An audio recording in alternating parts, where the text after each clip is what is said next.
J'admire ton travail. Tu es une maman adorable. De simples phrases peuvent transformer l'humeur d'une personne, lui porter courage, réconfort et fierté. Les compliments, ces éloges souvent spontanés, jouent un rôle dans les interactions sociales. Ils créent un environnement positif où les individus se sentent valorisés. Les compliments, c'est de mettre quelqu'un en valeur. Si par exemple un employé fait de progrès dans son travail, le patron peut le complimenter. Et si l'élève revient avec son bulletin par exemple, et qu'on voit qu'il a amélioré ses notes en classe, les parents, en tant qu'autorité, ils peuvent le complimenter jusqu'à lui donner des cadeaux. Vous voyez? Donc, c'est une sorte de leadership. C'est une sorte de gestion des ressources, de gestion des ressources humaines et une manière de mieux entretenir la relation interpersonnelle. Par contre, dans le sens inverse, quand vous avez la basse société qui complimente la grande société, cela peut s'apparenter à de la flatterie. Tu as bien fait, du courage, félicitations, tu es un bon garçon. Vous voyez, on doit complimenter par moment. Les compliments sont des expressions de reconnaissance ou d'admiration qui mettent en valeur les qualités d'une personne et lui donnent courage d'aller de l'avant. Ce sont des expressions qui galvanisent le bénéficiaire. Les compliments renforcent les liens d'amitié. Quand vous allez voir, quand vous avez un ami qui sait vous complimenter, et quand les compliments sont bienvenus, alors vous êtes plus attaché à cet ami ou cette amie.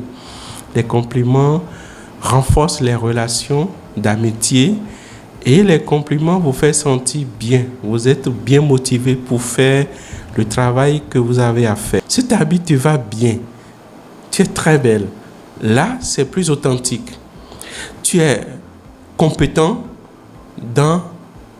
lorsque tu as fait telle présentation, je trouve que tu es très compétent.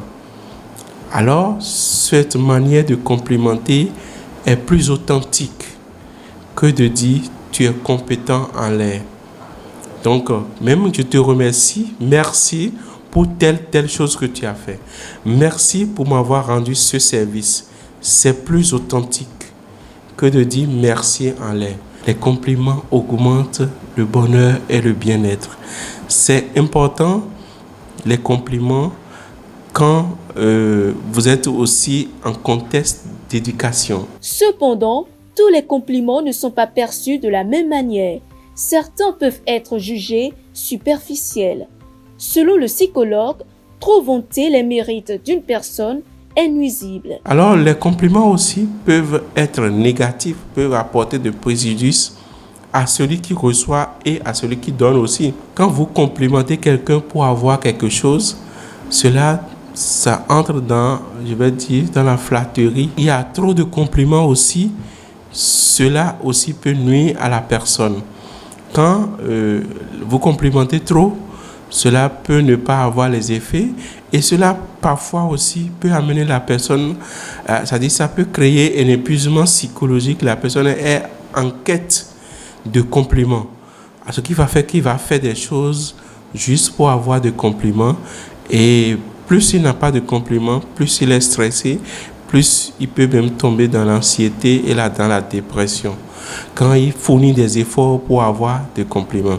On peut être aussi addict aux compliments.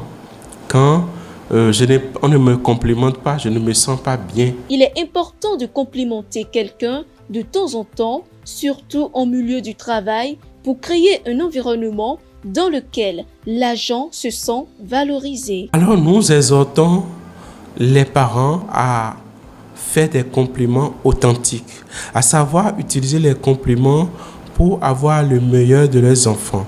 Il faut féliciter les enfants quand ils font de bonnes choses et ne pas se focaliser seulement à des mauvaises actions ou des mauvais actes qu'ils posent. J'exhorte aussi les chefs d'entreprise à savoir poser des compliments au bon moment pour que leurs collaborateurs, leurs employés soient plus motivés et soient moins stressés dans ce qu'ils font. Plus que de simples échanges verbaux, les compliments en milieu de travail, comme dans le couple, renforcent les liens, donnent de l'assurance. Il ne faudra donc pas s'en priver.